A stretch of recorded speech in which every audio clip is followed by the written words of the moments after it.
আসসালামু আলাইকুম, কেমন আছেন সবাই? আশা করি সবাই ভালোই আছেন। তো সবাইকে রমজান মোবারক।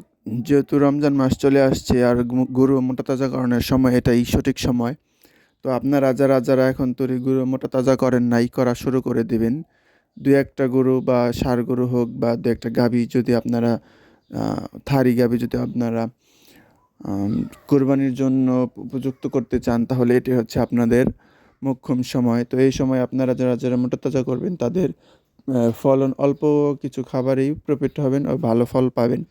তো আজকে আমি কথা বলব একটা ফিড নিয়ে।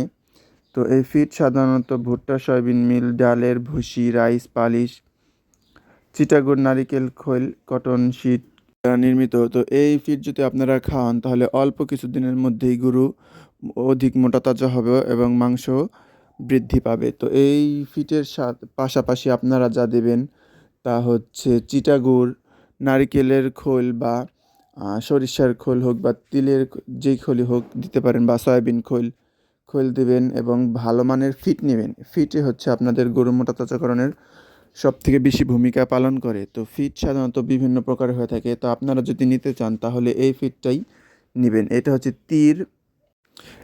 তীর মিট কিং ফিট। তো এই ফিটে হচ্ছে আ অনেক অনেক ধরনের উপাদান, ভিটামিন, খনিজ পদার্থ থেকে থাকে এর ভিতরে।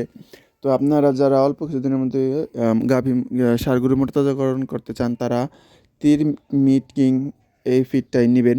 তো এই ফিডের পাশাপাশি যদি আপনারা আরও কিছু ভিটামিন বা ক্যালসিয়াম, মিনারেলস খাওয়াতে পারেন তাহলে অধিক মাংস বৃদ্ধি পাবে। তো এই সমস্ত খাবার খাওয়ালে একদিনে প্রায় ১ থেকে ১.৫ কেজি ওজন হয়, ১ কেজি ওজন বৃদ্ধি পায়। তো আপনারা সবাই মোটাতাজাকরণের জন্য অবশ্যই প্রস্তুত নিবেন আর এই ফিডটাই খাওয়ানোর চেষ্টা করবেন। তো ভালো থাকবেন। আল্লাহ হাফেজ।